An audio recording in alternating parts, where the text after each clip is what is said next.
আমি মনে করি যে কোনো দেশের ফরেন পলিসি কখনোই সেই দেশের জন্য অ্যাপ্রোপ্রিয়েট বা ভালো হবে না যদি সেই দেশের সরকার একজন দেশপ্রেমিক সরকার না হয়, তার নিজের দেশকে ভালো না বাসে, নিজের জনগণকে ভালো না বাসে। That's a primary prerequisite to have a good foreign policy for any country. এখানে যে সাবজেক্টে দিয়েছে পোস্ট হাসিনা বাংলাদেশে, এখন হাসিনার আমলে 15 বছর আমার মনে হয় না কোনো ফরেন পলিসি অ্যাজ সাচ বাংলাদেশে ছিল। যে পলিসিটা ছিল সেটা হচ্ছে যে it's like a economic relationship with certain countries and with one particular country, যাতে হাসিনার অনির্দিষ্টকালের জন্য ক্ষমতায় থাকতে পারে এবং বাকিদের সাথে শুধু আনো মাল্টি মিলিয়ন ডলারের ট্রিলিয়ন ডলারের প্রজেক্ট আনো আর আমরা ভেঙে ভাগযোগ করে খাই। That was the policy. there was not a proper foreign policy. BNP foreign policy শহীদ প্রেসিডেন্ট জিয়াউর রহমান সাহেবের সময় যে পলিসি ছিল যে সবার সাথে ভালো সম্পর্ক, সুসম্পর্ক, কারোর সাথেই আমাদের খারাপ সম্পর্ক থাকবে না, but on the basis of mutual respect and আমাদের দেশের স্বার্থ রক্ষা করে, আমাদের দেশের জনগণের স্বার্থ রক্ষা করে আমাদের সবার সাথে ভালো সম্পর্ক থাকবে। সেইটার উপরে বেসিস করেই আমাদের 31 দফায় যেটা আছে সেটা আমি শুধু একটু 1 মিনিটে পড়ছি। National interest, sovereignty and security shall be prioritized in foreign relations. Bilateral and multilateral issues will be resolved based on fairness, justice, and adherence to international norms, rules, and regulations. No terrorist activity shall be tolerated on the soil of Bangladesh, and stern actions shall be taken against terrorism, extremism, and militancy. The misuse of anti-terrorism laws as a political tool to suppress dissent and opposition political parties will be stopped, ensuring that genuine terrorists are identified and punished through proper legal processes and meticulous investigation. So basically, BNP is very clear about foreign policy. এখন যেই সমস্যা, এখন যেই post হাসিনাতে যে Hasina period যে আমরা আছি, এখানে হুমায়ুন কবির সাহেব খুবই যৌক্তিকভাবে নতুন জেনারেশনের কথা বলেছেন, জেনজির কথা বলেছেন, নিউ জেনারেশন তারা কি চায়, বা আমরা যারা রাজনীতিতে আছি, আমরা যারা দেশকে ভালোবাসি, দেশের জন্য কাজ করতে চাই, আমরা কি চাই। এখন এটা মানতেই হবে, the change in the political environment in Bangladesh, present change, it has profound implications on the geopolitical arena. Because of the geographical situation of Bangladesh, it's অবশ্যই আমরা এটা ইতিমধ্যে বক্তব্যে আসছে যে Bangladesh it's surrounded by India, আমাদের মিয়ানমারের সাথে বর্ডার আছে, we have a strategic positioning of Bay of Bengal that makes Bangladesh a very lucrative place for everybody.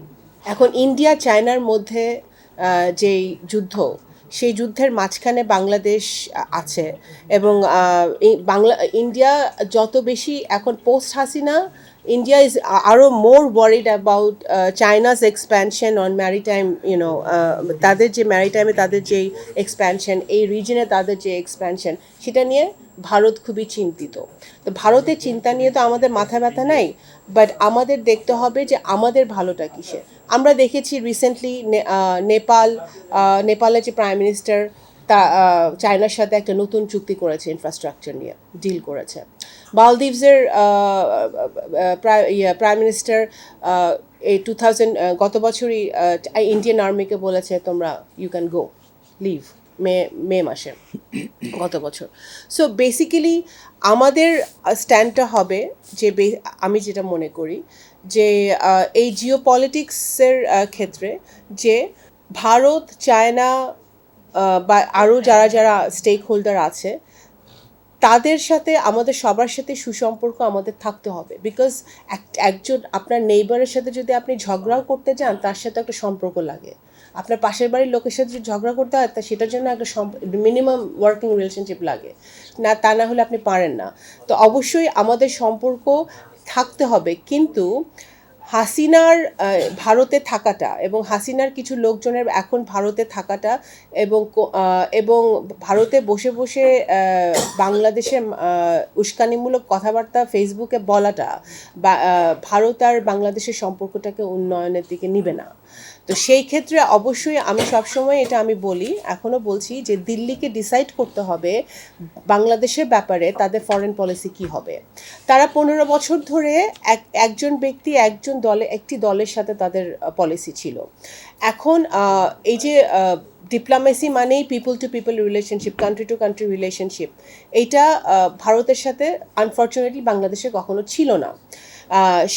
সেই ক্ষেত্রে এখন দিল্লিকে ডিসাইড করতে হবে যে তারা কি বর্ডার কিলিং কন্টিনিউ করবে, তারা কি ট্রেড ইমব্যালেন্সকে তারা বাংলাদেশ ভারতের সাথে যে ট্রেড ইমব্যালেন্স আছে এটাকে তারা নজর দিবে, তারা কি তিস্তার সমস্যার সমাধান করবে, তারা কি হাসিনার এই যে একটা এতগুলো খুন করে বা খুনের অর্ডার দিয়ে যে এই মহিলা পালিয়ে গেছে তার লোকজনকে রেখে বাংলাদেশে এই খুনিকে তারা কি আশ্রয় প্রশ্রয় দিয়ে রাখবে, সেটা দিল্লির ডিসাইড করতে হবে। কারণ এখন সারা পৃথিবীতে it's not only this reason. আমার কাছে মনে হয় যে আপনারা ভালো বলতে পারবেন যে সারা পৃথিবীতেই ডিপ্লোমেসি হয়ে গেছে economy dependent and security dependent. কার সাথে কার ট্রেড, কার সাথে কার ব্যবসা, কার সাথে কার সিকিউরিটি রিলেটেড ডিলসগুলো হচ্ছে, সেটার উপরেই কিন্তু সারা পৃথিবীর ডিপ্লোমেসি এখন চলে।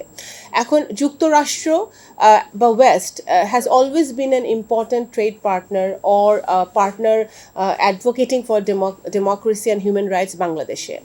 আমেরিকারও কিন্তু বাংলাদেশ একটা খুবই স্ট্র্যাটেজিক, বাংলাদেশ তাদের জন্য স্ট্র্যাটেজিক পার্টনার, কনসিডারিং এই সাউথ এশিয়ান রিজনে ইন্ডিয়া, বে of Bengal, Indian ocean, China, India যদি আপনি চিন্তা করেন। এখন এখানে এসেছে সার্কের কথা। আমি সার্কের কথা একটু বলতে চাই। শহীদ president Ziaur Rahman SAARC initiate করেছিলেন, এই সার্কের স্বপ্ন দেখেছিলেন একটা রিজিনাল কানেক্টিভিটির জন্য, এই অঞ্চলটাকে স্ট্রেংথেন করার জন্য। ওই সময় উনি এই ভিশনটা দেখেছিলেন। এখন বাংলাদেশ কোয়াডে যাবে, কোয়াড না বিমস্টেক, না ইন্দো প্যাসিফিক, না one belt one road, that will have totally Bangladesh has to decide, Bangladesh people has to decide. এখন যেটা আমার মনে হয় যে আমাদের এমন একটা স্ট্র্যাটেজিক ফরেন পলিসি হওয়া উচিত যেটা বাংলাদেশের জন্য, বাংলাদেশের মানুষের জন্য উপকারে আসবে। আমাদের সমস্যা কি যে বাংলাদেশে যখনই সরকার পরিবর্তন হয়েছে আমাদের ফরেন পলিসিও পরিবর্তন হয়েছে। এক এক সরকারের সময় আমরা হাসিনার সময় দেখলাম যে ওরা একেবারেই ইন্ডিয়া ডিপেন্ডেন্ট। আচ্ছা, এখন কিন্তু অন্যান্য দেশে কি হয় যে আমরা সরকার যেই আসুক নিজের দেশের স্বার্থ রক্ষা করে কিন্তু তারা অন্য দেশের সাথে ফরেন পলিসিটা করে, অন্য দেশের সাথে ট্রেড করে, অন্য দেশের সাথে ডিল করে, অন্য দেশের সাথে কথা বলে। তো সেই জায়গাটায় বাংলাদেশকে আসতে হবে। আমরা মনে করি যে বিএনপি, আমি যেটা বললাম যে বিএনপি যদি আগামী দিনে সুষ্ঠু ভোটের মাধ্যমে সরকার গঠন করে, BNP foreign policy would be very clear. We will have a free market economy. আমাদের ইকোনমিক রিফর্মটা সবচেয়ে বেশি গুরুত্বপূর্ণ এবং সেই ক্ষেত্রে আমরা বাংলাদেশের ইনভেস্টমেন্টের জন্য, বাংলাদেশের উন্নয়নের জন্য, বাংলাদেশের ট্রেড পার্টনারদের সবার সাথেই আমাদের একটা ফ্রি মার্কেট ইকোনমির রিলেশনশিপ থাকবে, যারা সবাই ইনভেস্ট করতে পারবে। কিন্তু আমাদের এখানে একটি কথা আছে, ইয়াং জেনারেশন যে কথাটা বলে যে এই যে কিছুদিন আগে 32 নম্বর একটা ঘটনা ঘটেছে, কারণ হাসিনা ওখান দিয়ে কি একটা বলেছে। এই ঘটনার পরে ভারত একটা স্টেটমেন্ট দিয়েছে, আপনারা দেখেছেন। তো এই 15 বছর যখন আমাদের দেশে গুম হয়েছে, খুন হয়েছে, বা আমাদের বা জুলাই আগস্ট মাসে যখন শিশুদেরকে টার্গেট করে গুলি করে খুন করা হয়েছে, যেটা ইউনাইটেড নেশনস রিপোর্টে আপনারা গত পরশুদিন এসছে, তাদের যে ফ্যাক্ট ফাইন্ডিং রিপোর্টে যে টার্গেট করে গুলি করা হয়েছে শিশুদেরকে, তখন কিন্তু ইন্ডিয়া কোনো স্টেটমেন্ট দেয় নাই। এখন যে তারা স্টেটমেন্ট দিচ্ছে এটাকে আমরা তাদের বাংলাদেশের অভ্যন্তরীণ ব্যাপারে তাদের নাক গলানো আমরা মনে করি। China on the other hand is being little more diplomatic. তারা তাদের একটা লোকাল মিডিয়াতে তারা বলেছে যে তারা সোশ্যাল স্টেবিলিটি আরও তাড়াতাড়ি ফিরে আসুক বাংলাদেশে, সেটা তারা চায়। এবং তারা সব সব সব দেশের সব পলিটিক্যাল পার্টির সাথে তারা যোগাযোগ করছে, উইচ ইজ চায়নাজ, এটা নর্মালি তারা করে থাকে। তা আমি এতটুকুই বলতে চাই যে যে কোনো দেশের ফরেন পলিসি বা জিও পলিটিক্স বলেন বা এদেশের বাংলাদেশ এটা মানে এটা সুরক্ষিত করতে হলে বাংলাদেশের আগে একটি গণতান্ত্রিক সরকার প্রতিষ্ঠা করতে হবে। আপনার পায়ের নিচে যদি মাটি না থাকে, যেহেতু হাসিনার পায়ের নিচে মাটি ছিল না, সে তার অন্য দেশের উপর ডিপেন্ড করতে হয়েছে ক্ষমতায় টিকে থাকার জন্য। রোহিঙ্গা সমস্যার সমাধান তারা করতে পারে নাই, কারণ তারা একটা দ্বিপাক্ষিক এগ্রিমেন্ট করেছিল বিটুইন বাংলাদেশ অ্যান্ড মিয়ানমার, যেটা মিয়ানমার পাত্তাও দেয় নাই। এটা আমরা সো পুরাটাই চায়নার উপর তারা ঠেলে দিয়েছে, and China took over the whole thing, and কিছুই সমাধান হয় নাই।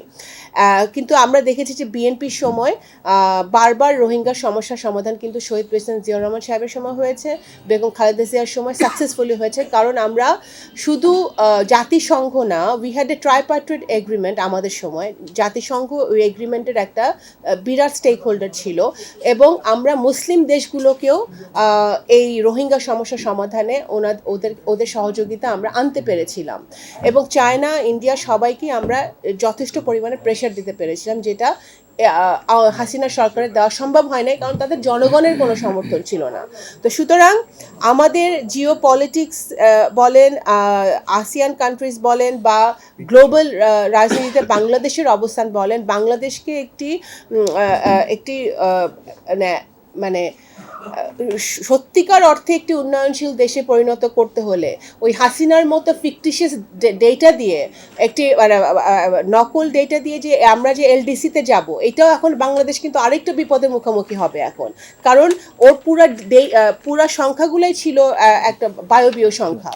আপনার জিডিপি গ্রোথ বলেন, আপনার সব কিছুই কিন্তু ছিল একটা, এবং তাদেরকে ফোর্স করা হতো, যারা আপনার এই যে